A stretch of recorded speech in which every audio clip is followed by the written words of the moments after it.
Hello friends, welcome to the Exams Made Simple. So we are back with the PIB and Indian Express explained section. और Sunday की वजह से news कम थी but we have selected the most important portion. और इसके अलावा आपको कहीं से कुछ पढ़ने की ज़रूरत नहीं है, at least from these two sources. Okay, और अगर वीडियो अच्छा लगे प्लीज़ इसे लाइक करें, सब्सक्राइब करें इस चैनल को, share our videos and a channel and keep giving your feedback. So let's start. तो सबसे पहला जो न्यूज़ आया है इंडियन एक्सप्रेस का वो है understanding BIS draft standard for drinking water supply. Okay, तो BIS क्या है? ये ब्यूरो ऑफ इंडियन स्टैंडर्ड्स है. ओके, और इनकी एक कमिटी थी public drinking water supply services sectional committee. उन्होंने अब एक ड्राफ्ट प्रिपेयर किया है drinking water supply quality management system. Drinking water का जो सप्लाई होता है उसके लिए quality management system requirements for piped drinking water supply service. Okay, draft का नाम ये है. मेनली एक स्टैंडर्ड बनाया हुआ है. ओके, जिससे है ना जो ड्रिंकिंग वाटर सप्लाई होता है, पाइप्ड सप्लाई होता है, उसका पूरी चेन को मेंटेन किया जा सके. तो पूरा ऑब्जेक्टिव क्या है? It outlines the process of water supply. जो भी वाटर सप्लायर या वाटर यूटिलिटी होगी उनके लिए पूरा प्रोसेस स्पेसिफाइड है कि किस तरीके से आप piped drinking water supply service को स्टैब्लिश कर सकते हो, ऑपरेट कर सकते हो, मेंटेन और इम्प्रूव कर सकते हो. और इसमें प्रोसीजर जो है पूरा रॉ वाटर सोर्सेज यानी ग्राउंड वाटर जहाँ से भी आप एक्सट्रैक्ट कर रहे हो वहाँ से लेके हाउस होल्ड टैप्स तक कैसे पहुँचेगा उसका पूरा प्रोसेस है. ठीक है, और इसको डेवलप किया गया है keeping in view the central जल जीवन मिशन. तो जल जीवन मिशन जो है वो सेफ और एडिक्वेट ड्रिंकिंग वाटर प्रोवाइड करने के लिए है सारे रूरल हाउस होल्ड्स में by 2024 through tap connections. Okay, तो अब इस स्टैंडर्ड का, ये जो BIS का स्टैंडर्ड है, इसका इम्पोर्टेंस क्या है? इसका इम्पोर्टेंस ये है कि जो पाइप्ड वाटर सप्लाई है वो अभी यूनिफॉर्म नहीं है, तो उसको और ज़्यादा यूनिफॉर्म बनाने के लिए खासकर रूरल और अंडर डेवलप्ड एरियाज़ में कंट्री के. ओके, तो अब इसमें रिक्वायरमेंट क्या है कि एक बार जब ड्रिंकिंग वाटर का ट्रीटमेंट हो जाता है, अब आप कैसे भी ट्रीटमेंट करो उसका, स्टेट कैसे भी उसका जो सप्लायर्स हैं कर सकते हैं उसका ट्रीटमेंट, लेकिन उसके बाद में जो water head should conform to the Indian standard 10,500 which is developed by the BIS.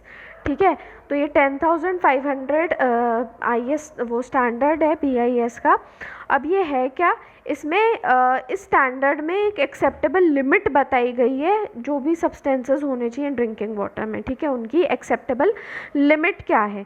जैसे हैवी मेटल्स हो गए, आर्सेनिक या दूसरे पैरामीटर्स हो गए, pH वैल्यू पानी का, उसकी टर्बिडिटी, टोटल डिजॉल्व्ड सॉल्ट्स, उसका कलर, ओडर, उसकी सारी स्टैंडर्ड सेट की हुई हैं. ओके, तो इसका प्रोसेस क्या रहेगा? सबसे पहले आपको वाटर सोर्स को आइडेंटिफाई करना है जो कि ग्राउंड वाटर या सरफेस वाटर सोर्सेज हो सकते हैं. उसके बाद में उसको ट्रीटमेंट प्लांट में पंप किया जाएगा, वहाँ पे उसका ट्रीटमेंट होगा और एक्सेप्टेबल ड्रिंकिंग स्टैंडर्ड्स पे उसे ले आएंगे. और उसके बाद में प्लांट से जो पानी है वो जाएगा टू द रिजर्वॉयर्स. ठीक है, जो भी डिस्ट्रीब्यूशन सिस्टम्स हैं वहाँ पे रिजर्वॉयर्स रहेंगे इस पानी को स्टोर करने के लिए, और रिजर्वॉयर्स के अलावा वहाँ पे डिसइंफेक्शन फैसिलिटीज़ भी रहेगी. तो अगर डिस्ट्रीब्यूशन होते टाइम पे पाइप्ड वाटर सप्लाई जब पूरा पाइप्स के थ्रू जाएगा, उस डिस्ट्रीब्यूशन के टाइम पे कोई भी कंटामिनेशन आता है तो उसको डिसइंफेक्ट करने के लिए फैसिलिटी रहेगी. और इसके अलावा इन्होंने एक और कंसेप्ट की बात करी है, डिस्ट्रिक्ट मीटरिंग एरिया को अडॉप्ट करो जहाँ भी पॉसिबल हो. तो ये किस लिए? लीकेज को कंट्रोल करने के लिए. ठीक है, वाटर नेटवर्क में. तो जो पूरा वाटर नेटवर्क है उसको कई सारे सेक्टर्स जिनको DMA डिस्ट्रिक्ट मीटरिंग एरिया कहा जाएगा उसमें डिवाइड किया है, और वहाँ पे फ्लो मीटर्स इंस्टॉल्ड रहेंगे जो कि कोई भी लीकेज को डिटेक्ट करेंगे. ओके, और ये वाटर सप्लाई प्रोसेस के अलावा और क्या इस ड्राफ्ट में है? तो इसमें गाइडलाइंस है वाटर ऑडिट की भी, यानी कि कितना अमाउंट पानी का कितना डिस्ट्रीब्यूट हो रहा है against the amount that is consumed. Distribute कितना हो रहा है और कंज्यूम कितना हो रहा है उसका कैलकुलेशन करने के लिए वाटर ऑडिट का भी इसमें बताया गया है. Okay, now let's move to the PIB section. तो इसमें पहला आर्टिकल जो है, it is about the utilisation of excess sugar cane for ethanol production to improve viability of sugar industry. Sugar industry की वायबिलिटी को बढ़ाने के लिए जो एक्सेस शुगर केन है उसको कैसे यूटिलाइज किया जाए इथेनॉल प्रोडक्शन में, उसके ऊपर है। तो इसमें एक ट्रिपार्टाइट अग्रीमेंट की बात की गई थी between the producers of ethanol यानी कि sugar mills, buyers of ethanol यानी ऑयल मैन्युफैक्चरिंग कंपनीज, और लेंडर्स यानी कि बैंक्स। तो ये तीनों जो पार्टीज़ हैं ये ट्रिपार्टाइट अग्रीमेंट में आने के लिए तैयार हैं कि इथेनॉल को प्रोड्यूस बाय और पे किया जाए थ्रू एन एस्क्रो अकाउंट। तो ओके, एस्क्रो अकाउंट की definition you will tell me, okay.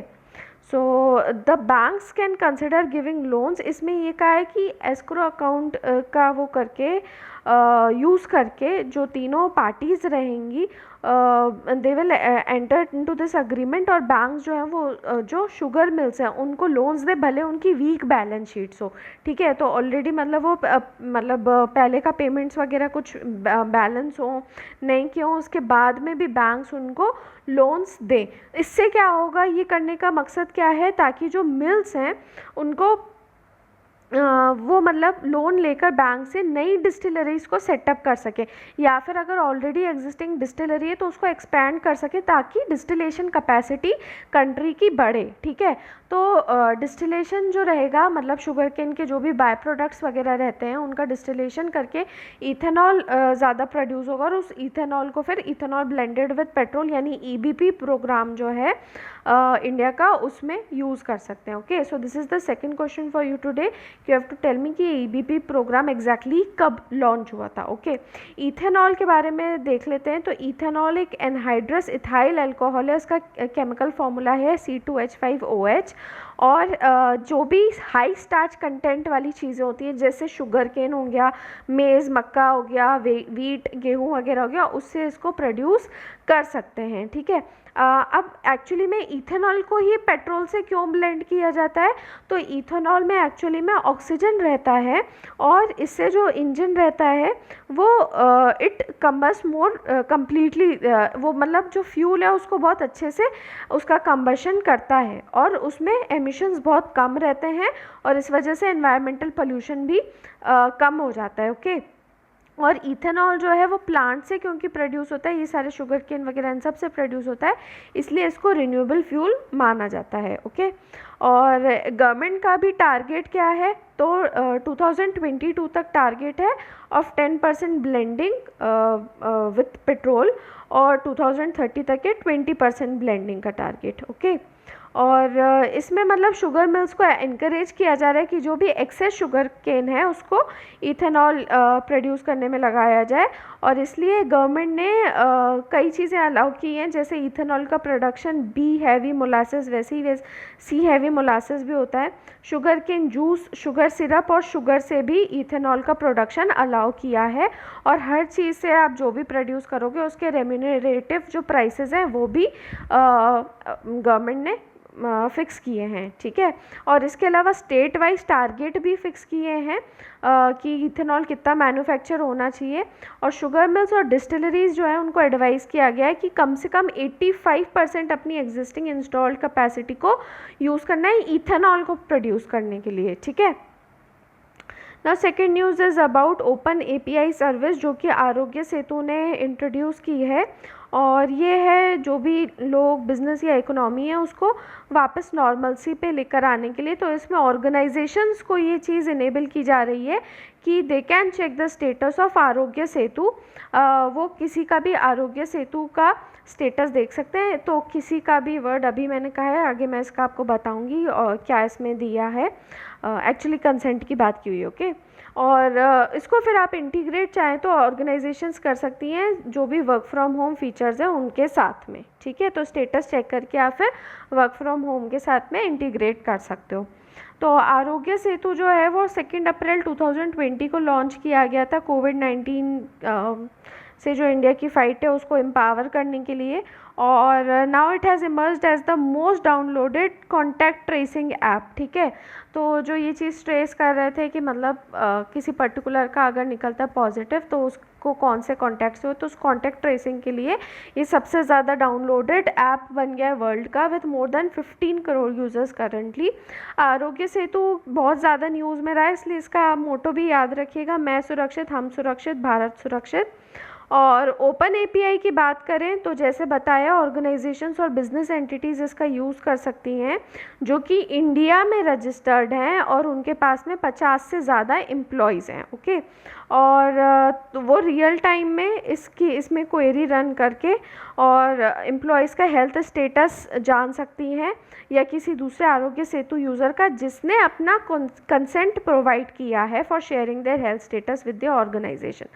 तो जब तक आप कंसेंट नहीं देते हो कि मेरा जो भी हेल्थ स्टेटस है मैं ऑर्गेनाइजेशन के साथ शेयर करना चाहता हूँ या चाहती हूँ, तब तक वो आपकी इन्फॉर्मेशन नहीं ले सकते। और उसमें भी ये केवल आरोग्य सेतु का आपका status, whether you are at low और हाई रिस्क और मीडियम रिस्क व्हाटएवर, या और आपका नाम, जो आप आरोग्य सेतु का यूज़र का नाम है वो पता चल सकता है। और इसके अलावा कोई भी दूसरी पर्सनल डेटा नहीं प्रोवाइड किया जाएगा through the API. So that was all from PIB. I hope आपको अच्छा लगा होगा। Thank you for watching friends and have a nice day.